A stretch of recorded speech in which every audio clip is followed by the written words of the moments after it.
एकादशी का व्रत लोग कहते हैं कि कर लिया, जान लिया, पर एकादशी के जो 18 नियम हैं उन नियम में दो व्रत का सबसे पहला नियम, एकादशी व्रत का सबसे पहला नियम है कि आप जिस दिन व्रत करो उसके एक दिन पहले भक्ति का संचार इस हृदय में कर लो।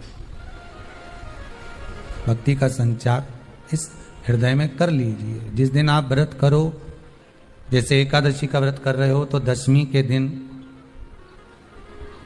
शाम का समय जब आवे, रात्रि जब होने लगे, शाम का समय आवे और रात्रि का आप जब भोजन ग्रहण करो तो उस भोजन में कोई ऐसा पदार्थ ग्रहण मत करिए जिस पदार्थ के कारण आपकी एकादशी बिगड़ जाए।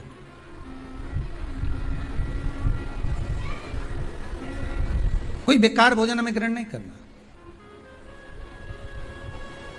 श्रेष्ठ भोजन ग्रहण करिए दशमी के। और एकादशी का दूसरा नियम बहुत ध्यान से सुनिएगा।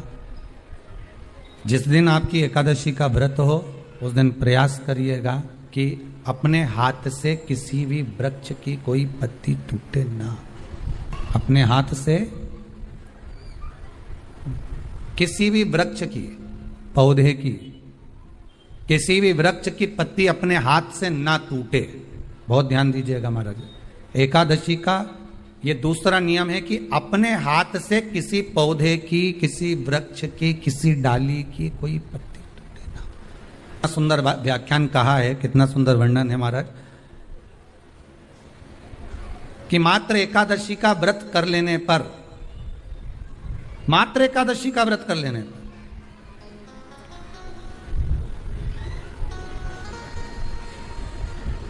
जो पूर्व में किया गया हमारा पाप कर्म है, हमने किसी जीव की हत्या करी है, हमने किसी को कष्ट प्रदान करा है, हमने किसी को अपशब्द कहा है, हमने किसी को ताने दिए, हमने किसी को आड़ा टेढ़ा कहा है, हमने किसी को गालियां दे दी है, मात्र एकादशी का व्रत ही कर लेने पर ये सारे जो दोष हैं वो समाप्त हो जाते हैं।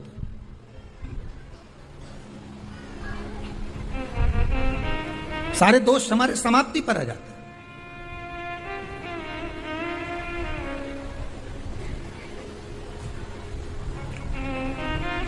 अब एक विचार करिएगा थोड़ा सा अपने मन में, अपने चित्त में, अपनी वृत्ति में एक बात उतारिएगा।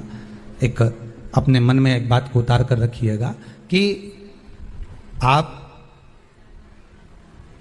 अपने पाप को, अपने पाप कर्म को जिस दिन छिन्न करने वाले हो, समाप्त करने वाले हो, अपने पाप को आप जिस दिन समाप्ति पर लेकर जा रहे हो तो उसके एक दिन पहले आपको प्रसन्नता होना चाहिए कि नहीं होना चाहिए कि कल मेरा पाप कटने वाला है, कल मेरा पाप समाप्त होने वाला। जो मैंने पाप कर्म करा है वो समाप्त होगा, जो मैंने पाप कर्म करा है वो कल समाप्त हो जाएगा। तो एक दिन पहले आपके चेहरे पर प्रसन्नता हो कि ना हो।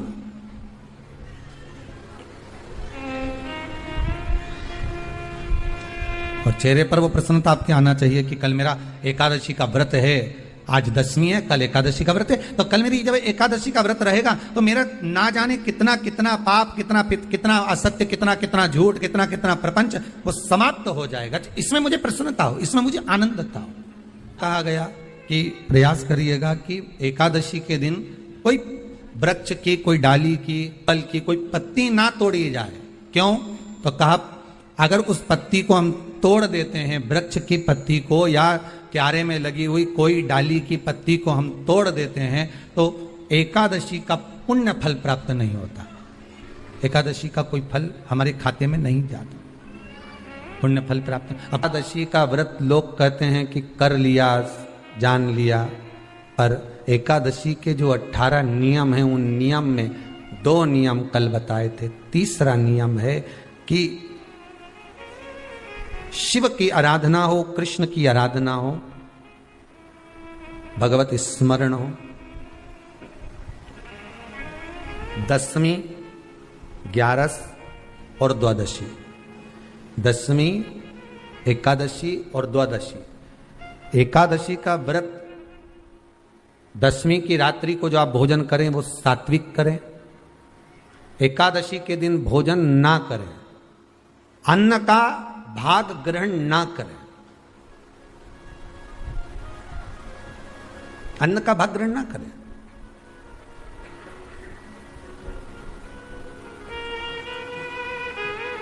कितना सुंदर कहा है महाराज जी। यदि आपके यहां पर गौ माता है, आपके घर में अगर गौ माता विराज रही है,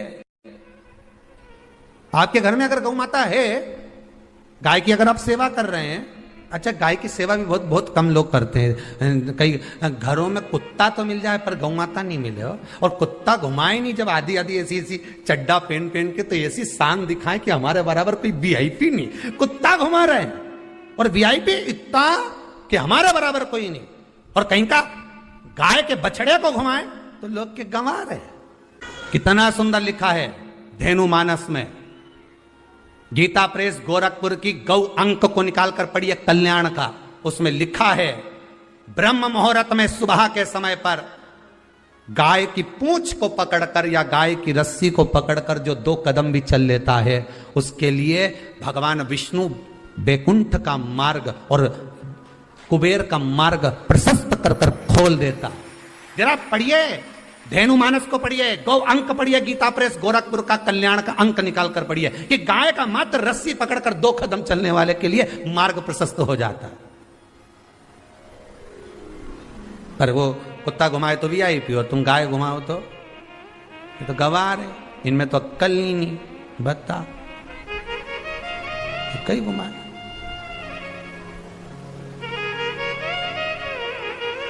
श्रेष्ठता नहीं रही भाई। समझो थोड़ा कथा को, थोड़ा चोट लगेगी हृदय को, तुम्हें बुरा लगेगा, थोड़ा सा बुरा तो जरूर लगेगा, क्योंकि चोट तो लगेगी तुम्हारे हृदय को, पर संवरना तो पड़ेगा ना, सुधरना तो पड़ेगा, अपने आप को संवारना तो पड़ेगा, सुधारना तो पड़ेगा। आज भले बुरा लग जाए तो, पर थोड़ा सा संवरना पड़ेगा कि हाँ ठीक है हमसे गलती हो रही है, इसको सुधारा कैसे जाए। तो एक काम करो ना कि कुत्ता को घुमाओ, मना नहीं करेंगे, पर साथ में गाय का बछड़ा भी लेकर जाओ, एक गौ माता को भी लेकर जाओ, सवेरे सवेरे मॉर्निंग वॉक में गाय तो घुमाओ, जब लोग देखेंगे क्या गजब है साहब। आप तो गाय को लेके जाओगे ना तो उसी गाय के 10 लोग पाँव नहीं पड़े ना, तो बात जैसी सुबह सुबह गाय मिले कौन नहीं पाँव पड़े। गौ माता का दर्शन हो गया, छुएंगे, स्पर्श करेंगे, आनंद करेंगे, भजन करेंगे, थोड़ा सा प्रयास करिएगा। गौशाला में केवल गाय ना रहे, घर घर में गाय होना चाहिए।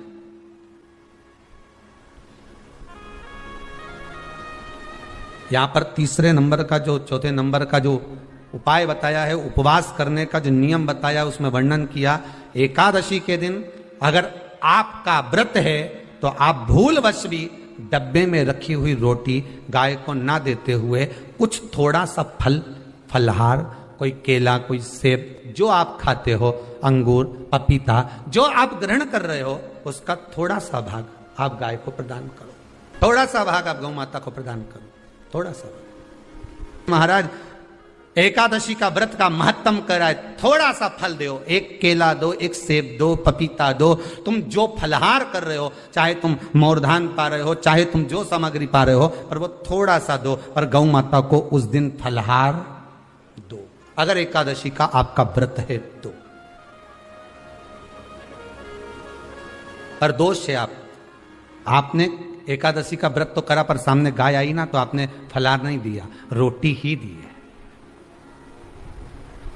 रोटी ही दी है, डब्बे में से निकाल के ले गई, गाय आई है रोटी देना, देव मना नहीं। बाकी के दिन आप आपके बेटे से कह दो रोटी दिया बेटा जा, पर आप अपने हाथों से, आपका व्रत है तो आप फलाहार आप कर रहे हो, तो फलाहार का ही दान गौ माता को दीजिए।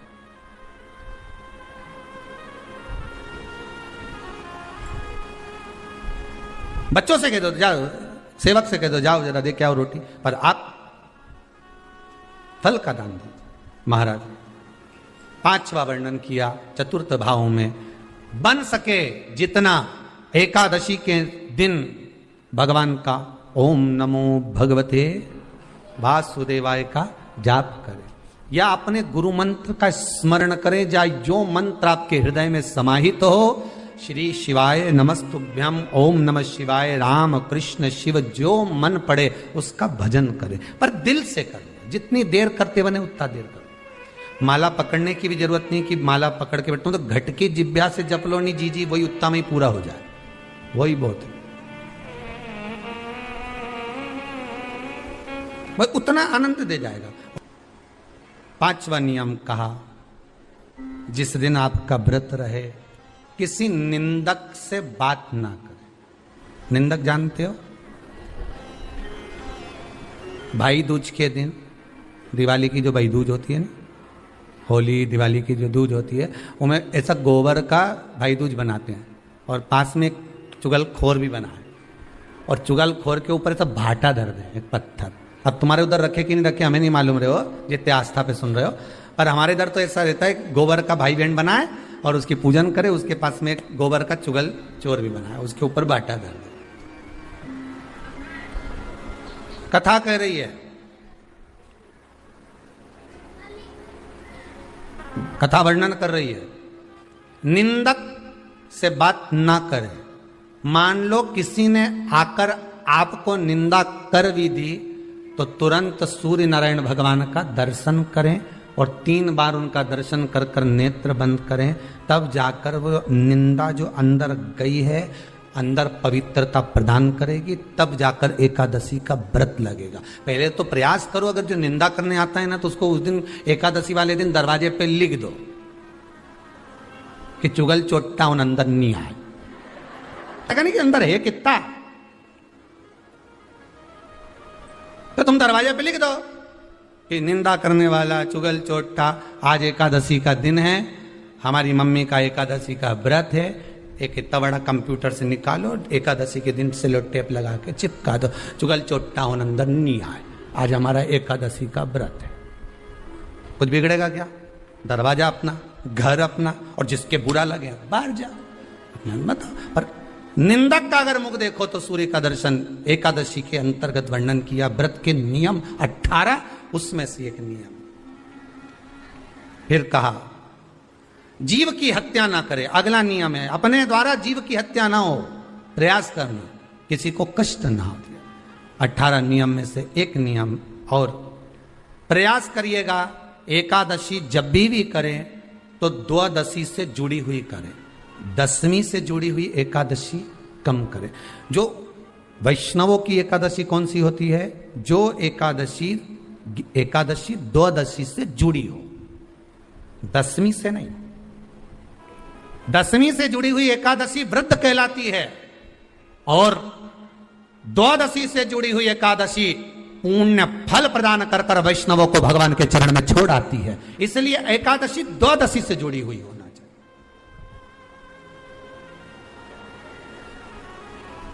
अब कई लोग क्या करते हैं, जो 10वीं से जुड़ी हुई एकादशी रहती है ना, उसको करते, पर वैष्णवों की जो एकादशी मान्य है, वैष्णव धर्म की जो एकादशी होती है वो द्वादशी से जुड़ी हुई होती है, वो 12 से जुड़ी हुई, द्वादशी से जुड़ी होना चाहिए महाराज। तो वो वैष्णव जो एकादशी होती है, वैष्णवों की एकादशी होती है, वो द्वादशी से जुड़ी हुई पूर्णता का सुख देने वाली होती है। हमें घटने के साथ नहीं चलना, ध्यान दीजिएगा, हमें किसके साथ चलना है? बढ़ने के साथ, क्योंकि हमको आगे बढ़ना है कि पीछे आना है। वैष्णव आगे बढ़ता है, वैष्णव का धर्म है कि अग्रण्य भाव में चले, इसलिए वैष्णवों की जो एकादशी होती है वो आगे की ओर जाती है, अग्रण्य भाव में बढ़ने वाली, द्वादशी की ओर प्रवेश करने वाली, अर्थात हमारे कदम उन्नति की ओर बढ़े, हमारे कदम आगे वैभव की ओर बढ़े, संपदा की ओर बढ़े और भगवान के चरणारविंद की ओर बढ़े, ना कि पीछे की ओर हटे। हम 10वीं के साथ मिली हुई एकादशी ना करें, हम द्वादशी के साथ मिली हुई एकादशी।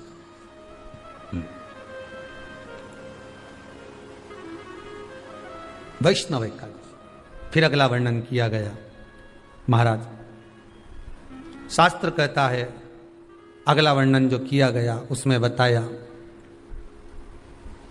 प्रयास करें जिस दिन एकादशी हो उस दिन घर में बुआरी झाड़ू आदि जो लगती है वो दूसरा लगा ले। क्यों? उसका वर्णन है, अगर आप बुआरी लगाएंगे, झाड़ू लगाएंगे, पोछा लगाएंगे तो हो सकता है कोई जीव आपके हाथ के द्वारा मर जाए। अब एक बार ये कथा हमने काशी में कह दी थी, तो एक अम्मा खड़ी हो गई और उन्होंने कहा, महाराज जी हम तो दोनों ही हैं और मेरी रे एकादशी, तो मैं पोछा किससे लगूं? अब मैंने कहा अम्मा तू तो रहने दे, तू ही लगा ले। अब हम कह दें कि अब एक तो बोल रहे कि हम घर में 2 और आप कह रहे हो कि जिसका व्रत रहे वो पोछा ना, तो मत लगाओ, छोड़ दो एक दिन, कोई जरूरी है झाड़ू लगा लिया सब पोछा। तो प्रयास करो कि कोई जीव ना मरे, प्रयास करो किसी जीव की हत्या ना हो। फिर 18 नियम में से एक नियम कहा, जब 26 एकादशी पूर्ण हो जाए तब आप उद्यापन एक बार का जरूर करें। किसी के मृत्यु के बाद आपने जो एकादशी दी है, जैसे कोई परदादा गए, दादा गए, कोई बुजुर्ग गया, पंडित जी ने कहा एकादशी का दान दो, आपने दे दी 5 एकादशी, 4 एकादशी, 3 एकादशी, 2 एकादशी, आपने जो एकादशी दी है, मना नहीं, दो और देना चाहिए। दान धर्म पुण्य तो करते रहना चाहिए, जब मन मिले तब कर दो, मौका मिले तब करो। तो एकादशी जो आपने दी है, और आपने किसी जीव को एकादशी दी है जो चला गया है, उस जीव को जब एकादशी दे देते हो, उसकी 11 एकादशी, 5 एकादशी, 3 एकादशी जितनी आपने दी है उतनी पूरी हो जाती है। उसके बाद में एकादशी का एक व्रत नहीं रखना चाहिए, उसके बाद फिर अगला एकादशी का व्रत धारण करना चाहिए, वापिस फिर पुनः। तो क्या करोगे उस दिन? जिस दिन आपने एकादशी जीव को दे दी, 5 एकादशी दी, तो छठी एकादशी पे क्या करोगे उसको? ये नहीं कि आपको अन्न खाना है, आपको व्रत नहीं रखना, पर आपको अन्न का सेवन नहीं करना। उस दिन दूध की सामग्री, कोई फ्रूट्स, कोई फल आपको उस दिन ग्रहण कर लेना, पर आपको ये नहीं करना है कि हमने तो एकादशी करी ही नहीं है आज, तो हम अन्न खा लेंगे। नहीं, कथा में वर्णन आया था, कल कथा में कहा था, मुर को जब मारने का समय आया, पाप सामने आ गया, भगवान ने उस पाप को किसमें ले जाकर छोड़ा? पाप पुरुष को अन्न के भीतर। पाप पुरुष कहां गया? अन्न के भीतर। एकादशी के दिन एक दिन पाप पुरुष अन्न के भीतर रहता। एकादशी का अगला वर्णन ध्यान से सुनिएगा। मान लो आपने एकादशी का उद्यापन में बाद में करूं नहीं करूं, श्वास का कोई भरोसा है? बोलो तो, है क्या कोई भरोसा? नहीं। श्वास रुक जाएगी चलते चलते, क्षमा बुझ जाएगी जलते जलते, दम निकल जाएगा रोशनी का, क्या भरोसा है इस जिंदगी का? कोई भरोसा है कि आप 26 एकादशी पूरी कर पाओगे? नहीं, किसी ने देखा हो तो बात दूसरी। एक बार वो युधिष्ठिर के सामने कोई मांगने के लिए, एक दरवाजे पर कोई दान मांगने के लिए आ गया युधिष्ठिर के पास, और युधिष्ठिर ने कह दिया, महाराज युधिष्ठिर बोले कल आकर ले जाना, कल आओ ले जाओ। भीम ने एक ढोल उठाया और बजाना प्रारंभ करा, और साहब बजाया कि सारे लोग इकट्ठे हो गए। सबने पूछा हुआ क्या भीम, कौन सी खुशी की बात है, बात क्या है? तो भीम बोले मेरे भैया ने काल को जीत लिया। काल को जीत लिया मतलब मेरे भैया बोले कि कल आ जाना, हम तुमको दान दे देंगे। मतलब मेरे भैया जानते हैं कि कल तक मरेंगे नहीं, प्राण नहीं छूटेगा, मतलब इन्हें काल को जीता। ये समझ वाली बात है। आप हो, हम हो, कोई भी संसार का मनुष्य काल को नहीं जीता। जन्म मरण परण 3 भगवान के हाथ में है। जन्म मरण परण 3 शिव के हाथ है, मेरे भगवान के हाथ में। 3 भगवान के पास में है, 3 वो भगवान के पास रहेगा। कोई कितना ही करे, ना आपका ना हमारा, क्या भरोसा है इस जिंदगी का? है कल नहीं, क्या भरोसा?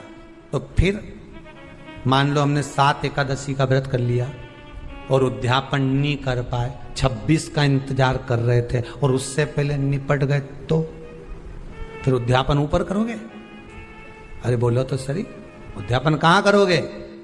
सारे व्रतों में केवल एक व्रत ऐसा होता है एकादशी का, जिसका उद्यापन पहली एकादशी पर भी कर सकते हो। सारे उद्यापन में केवल एक उद्यापन ऐसा होता है, सारे व्रतों में एक व्रत का उद्यापन ऐसा होता है, वो है एकादशी का। ये जरूरी नहीं कि 26 पूरी होगी तभी तुम करोगे, या तो पहली में ही कर लो या फिर 26 पूरी हो तब कर। पर उद्यापन, अगर तुमको ऐसा लगे कि हाँ मैं अभी तो जीऊंगी हो, अभी तुम्हारा बाल भी धोला नहीं हुआ, तुमको ऐसा लगे तो अभी तो मैं तो बढ़िया, तो फिर फिर भले मत करो। पर एकादशी का नियम कह रहा है, एकादशी का यहाँ 18 नियम में से एक नियम कह रहा है कि एकादशी का उद्यापन पहली एकादशी पर भी हो सकता है, पहली पर भी कर सकता है, तुम्हारा मन पड़े तब। क्यों? तो पहली पर करने से क्या फल मिलेगा? तो एकादशी की नियमावली कहती है, अगर मान लो आपने पहली एकादशी पर भी उद्यापन कर लिया, इसके बाद में जितनी एकादशी करोगे वो सारी तुम्हारे खाते में जुड़ती जाएगी। मतलब बैंक में खाता खोल लो, ठीक है, खाता खोल लिया, अब जितना कमाता जाओगा उसमें डालते जाओ, जितनी कमाई करके लाओगे उसमें जमा करते जाओ। एकादशी एक बार उद्यापन पहले में भी हो गया तो बाकी का पुण्य तुम्हारे खाते में आ जाएगा, उसका पुण्य। एकादशी का उद्यापन बड़े महीने में माघ शुक्ल एकादशी के दिन, माघ का महीना हो, शुक्ल पक्ष की, जम के बोलिए, एकादशी हो, प्रयास करना कि आप उद्यापन करें, भले 5, 10, 11, 12 जितनी एकादशी हो जाए, 26 हो जाए तो ज़्यादा अच्छी है, नहीं तो आप करें तो माघ महीने की शुक्ल पक्ष की एकादशी के दिन आप उद्यापन करें, प्रयासरत करें, प्रयास करें। बड़े महीने के अंतर्गत जो उद्यापन, हाँ चतुर्मास के अंतर्गत उद्यापन नहीं होता एकादशी का, बहुत ध्यान दीजिए तुम्हारा। ये जो सावन भादो कुंवर कार्तिक जो 4 महीना होते हैं भगवान के शयन करने के, इसके अंतर्गत एकादशी का उद्यापन नहीं होता, और इसके अंतर्गत उद्यापन करना भी नहीं चाहिए एकादशी हमारा। एकादशी का उद्यापन माघ महीने की शुक्ल पक्ष की एकादशी के दिन आप बहुत प्रेम से आनंद के साथ करिए महाराज। परंतु एकादशी के उद्यापन में सबसे ज्यादा अगर कुछ जरूरी होता है तो 24 तरह का नैवेद्य जरूरी होता है। कितने तरह का? 24 तरह का नैवेद्य। अब आप कहोगे गुरुजी उद्यापन हम कर रहे हैं एकादशी का, तो उसमें तो फलहार का हमें नैवेद्य बनाना चाहिए, तो फिर ये पुराण के अंतर्गत स्कंद पुराण में ये चीज लिखी है कि एकादशी का जब उद्यापन करते हैं तो 24 तरह का नैवेद्य बनाकर सिद्ध करते हैं। 24 तरह का नैवेद्य जान रख लेना, हलवा बना लो, खीर बना लो, पूड़ी बना लो, सब्जी बना लो, पकौड़ा बना लो, भजिया बना लो, ऐसे 24 तरह का नैवेद्य अलग अलग चाहिए। पर लोग क्या करते हैं, खोपरा पाक बनवा लेते हैं 1-2 किलो और 24 जगह रख देते हैं, स्वीकृत नहीं है।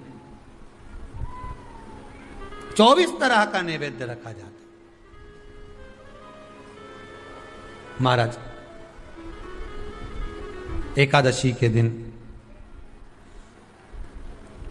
भगवान का पूजन का पूरी तैयारी कर कर मंडल आदि बनवाकर विद्वान ब्राह्मण को बुलाकर, कर्मकांडी ब्राह्मण को बुलाकर जो भगवत सेवा में एकादशी का उद्यापन कराए, उन ब्राह्मण के चरणों को नमन कर कर, प्रणाम कर कर एकादशी का पूजन करवाइए और उस मंडल की पूजन कराकर हवन द्वादशी को कराइए।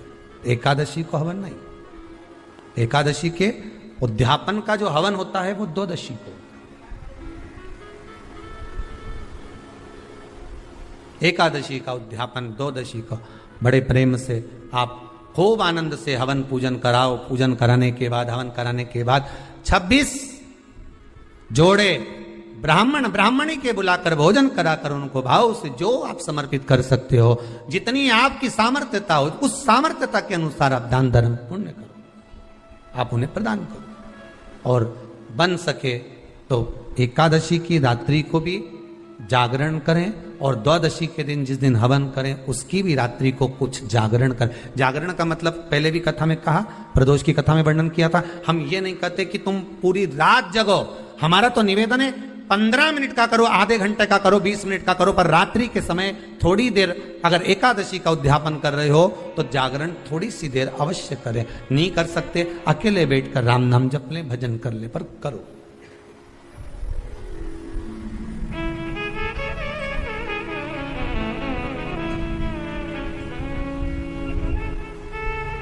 भगवान का भजन करो, किसी भी रूप में करो। 26 ब्राह्मणी को जोड़े से भोजन कराकर कुछ भेंट देकर विदा करो। ऐसे एकादशी के उद्यापन का वर्णन किया गया। एकादशी का उद्यापन सुख प्रदान करने वाला, आनंद देने वाला, भगवत रस तत्व को संजोने वाला। महाराज शिव महापुराण की कथा में वर्णन आता है कि माता पार्वती जितने व्रतों को धारण करती हैं, माता जितने व्रतों को भगवान शिव के लिए जितने व्रत करती हैं माँ, सारे व्रत भगवान शंकर स्वीकार करते हैं। एक बात हमारे जीवन में आप उतार कर रखी है कि आप सोमवार का व्रत कर रहे हैं या मंगलवार का व्रत कर रहे हैं, बुधवार, गुरुवार, शुक्रवार, शनिवार, प्रदोष, एकादशी, जो भी व्रत धारण कर रहे हैं, जो भी व्रत आप अपने जीवन में उतार रहे हैं, कर रहे हैं, प्रयास करना कोई व्रत, कोई पूजन, कोई पाठ, कोई अनुष्ठान आप अपने लिए करो, दूसरों को बर्बाद करने के लिए नहीं। उसका ऐसा हो जाए मैं माता जी को चुनरी चढ़ाऊंगी, नहीं। उसका ऐसा हो जाए, उसका ऐसा हो जाए, नहीं नहीं, आप अपने लिए करो ना। सर्वे भवन्तु सुखी। अगर आप व्रत कर भी रहे हो तो किसी के बुरा करने के लिए नहीं। अगर किसी के यहां जाकर आप पूछ भी रहे हो कि महाराज हमारे कहीं चले गए और कहा कि हम दुखी हैं, और कोई कह दे कि तुम तुम्हारे पड़ोसी से दुखी हो या तुम्हारे उनसे, तो उनके लिए हमें कुछ बुरा नहीं करना, आप अपना अच्छा करवाते जाओ। 3 नाम का स्मरण, पहले नंबर का